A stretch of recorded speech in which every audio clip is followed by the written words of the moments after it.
Ponekad najviše pažnje ne privuku glasna slavlja, već priče koje su dugo ostale skrivene od javnosti.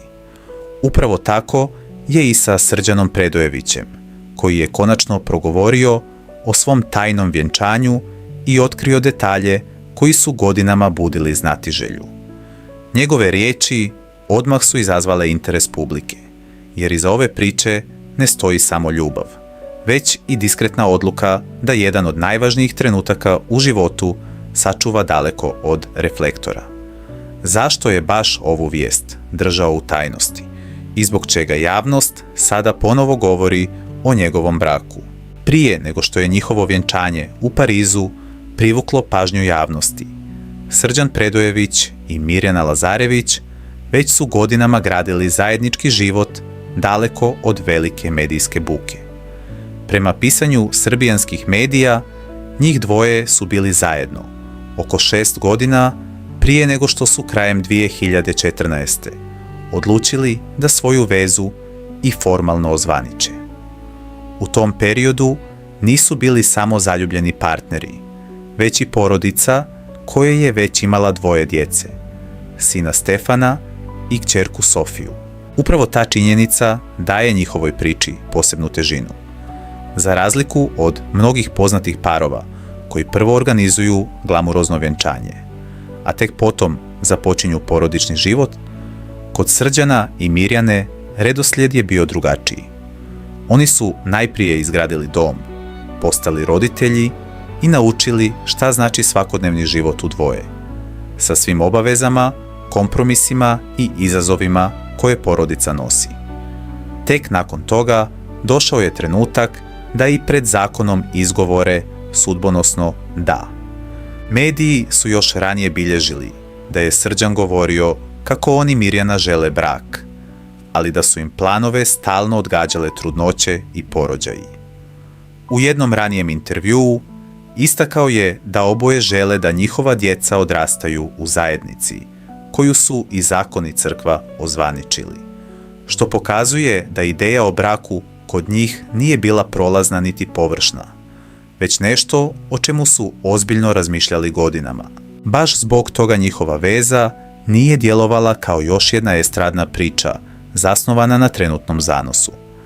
Mirjana Lazarević, po profesiji pravnica, nije bila osoba koja je tražila reflektore, a ni Srđan nikada nije pretjerano izlagao privatni život javnosti. Upravo ta diskrecija dodatno je pojačavala interes publike. Ljudi su znali da je riječ o stabilnoj vezi, ali nisu često dobijali detalje. Zbog toga je svaki novi podatak o njihovom odnosu izazivao još veću pažnju. Njihov porodični život prije vjenčanja zato djeluje kao priča o 2 ljudi koji nisu žurili da naprave spektakl, nego su prvo izgradili ono najvažnije: bliskost, povjerenje i osjećaj zajedništva. Djeca su već bila centar njihovog svijeta, a brak je došao kao potvrda onoga što je u praksi odavno postojalo. U tom smislu, njihovo vjenčanje nije bilo početak porodice, već kruna jedne veze koja je već prošla kroz godine zajedničkog života. Možda je upravo zato priča o Srđanu Predojeviću i Mirjani Lazarević mnogima djelovala iskrenije i toplije od brojnih javnih romansi. Nije bila zasnovana na senzaciji, nego na vremenu, strpljenju i stvarnom životu. I upravo iz takvog odnosa proizašla je odluka da se vjenčanje održi daleko od buke, u atmosferi koja više govori o njima nego bilo kakva raskošna proslava. A upravo taj izbor da važan trenutak sačuvaju gotovo samo za sebe otvorio je sljedeće pitanje: zašto je Pariz postao mjesto na kojem su odlučili da svoju ljubav ozvaniče? Kada je javnost saznala da su Srđan Predojević i Mirjana Lazarević svoje vjenčanje odlučili organizovati u Parizu, mnogi su se odmah zapitali zašto su izabrali upravo taj grad. Za većinu ljudi Pariz nije samo turistička destinacija, niti obična evropska prijestolnica. On već dugo nosi simboliku ljubavi, intime i posebnih trenutaka koji se pamte cijelog života. Upravo zbog toga odluka da se brak ozvaniči tamo nije djelovala kao slučajan izbor, već kao poruka o tome kakvu su atmosferu željeli za jedan od najvažnijih dana u svom životu. Za razliku od brojnih poznatih parova koji se odlučuju za raskošne ceremonije, veliku medijsku pažnju i glamurozne proslave, Srđan i Mirjana izabrali su nešto sasvim drugačije. Njihova odluka da sve bude daleko od reflektora ostavila je utisak zrelosti i smirenosti. Nije to bila priča o tome kako privući javnost, nego kako sačuvati vrijednost jednog privatnog trenutka. Upravo u tome leži posebnost ove ljubavne priče.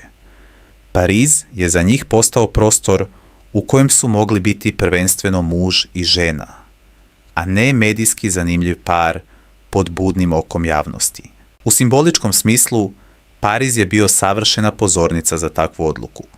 Grad u kojem se ljubav često opisuje tišim tonom, kroz male geste, kroz šetnje, poglede i osjećaj, da se nešto važno događa bez potrebe za velikim riječima.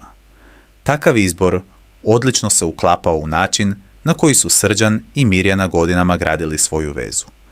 Njihov odnos nije počivao na javnim spektaklima, nego na stvarnom zajedničkom životu, djeci, povjerenju i vremenu koje su zajedno prošli.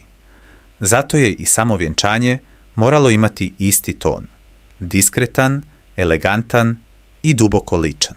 U cijeloj toj priči posebno je zanimljivo što baš ta tišina oko vjenčanja danas izaziva još veću pažnju. Da su organizovali veliku proslavu uz brojne zvanice i kamere, možda bi sve trajalo jedan dan u medijima i brzo bilo zaboravljeno.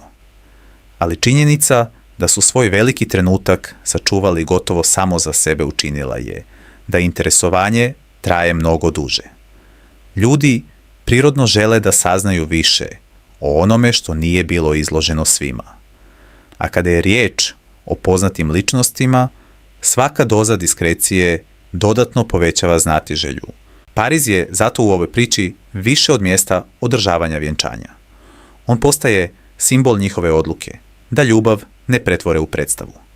Umjesto velike javne slike, izabrali su lični doživljaj. Umjesto pompe, izabrali su emociju. Umjesto buke, tišinu. I upravo zato njihovo vjenčanje djeluje drugačije od mnogih drugih priča iz javnog života. Ono ostavlja utisak da je nastalo iz stvarne potrebe dvoje ljudi da jedan važan trenutak pripadne samo njima. Ali upravo tu dolazimo do detalja koji ovu priču čini još zanimljivijom. Jer iako je plan bio da sve ostane gotovo potpuno privatno, postojao je jedan element koji je cijelom događaju dao dodatnu toplinu i ljudskost. Srđan je, prema pričama koje su kasnije isplivale u javnost, želio da vjenčanje bude posebno iznenađenje za Mirjanu. Ako je izbor Pariza već davao njihovom vjenčanju posebnu notu romantike i diskrecije, onda je jedan mali detalj iz same pripreme cijeloj priči dao dodatnu toplinu i ljudsku bliskost. Prema onome što je kasnije ispričano u medijima, Srđan Predojević nije želio samo tiho i daleko od javnosti organizovati vjenčanje. Na prvi pogled sve je djelovalo pažljivo osmišljeno. Grad ljubavi, daleko od svakodnevnog ritma, bez velike pompe i bez medijskog spektakla. Takva odluka već sama po sebi govori o želji da najvažniji trenutak ostane intiman. Ali, kada se saznalo da je Srđan pokušao sve organizovati tako da Mirjana do posljednjeg trenutka ne zna puni plan, javnost je cijelu priču počela gledati još emotivnije. U tom detalju nije bilo ničeg prenaglašenog. Naprotiv, bio je to gest koji je djelovao jednostavno, ali duboko lično, kao dokaz da je želio da taj dan za nju bude nezaboravan ne zbog luksuza, nego zbog osjećaja. Ipak, upravo kao u mnogim životnim situacijama, ono što se planira u tišini ne ide uvijek sasvim glatko. Prema pričama koje su kasnije dospjele u javnost, Srđan je otprilike sedmicu prije puta morao odustati od potpunog iznenađenja. Razlog nije bio dramatičan, ali je bio sasvim stvaran i ljudski. Strah da neće uspjeti na vrijeme pripremiti svu potrebnu dokumentaciju i organizaciju ako Mirjana ništa ne bude znala. Upravo taj trenutak čini cijelu priču još autentičnijom. Pokazuje da čak i kada neko želi stvoriti savršen romantični scenario, stvarni život uvijek unese svoju dozu nepredvidivosti. Ovaj skoro propali plan dao je cijelom vjenčanju posebnu emocionalnu boju. Pokazao je da iza javnog lica televizijskog voditelja stoji čovjek koji razmišlja o sitnicama, koji želi iznenaditi, obradovati i ostaviti trag u sjećanju voljene osobe. I možda upravo zato priča o njihovom vjenčanju traje mnogo duže od obične vijesti. U njoj nema samo informacije da su se vjenčali. U njoj postoji i osjećaj da su taj trenutak gradili srcem, čak i kada je stvarnost poremetila dio plana. Ako te je ova priča dirnula, ako si otkrio nešto što te navelo na razmišljanje, ili jednostavno želiš saznati više ovakvih priča, nemoj to zadržati samo za sebe.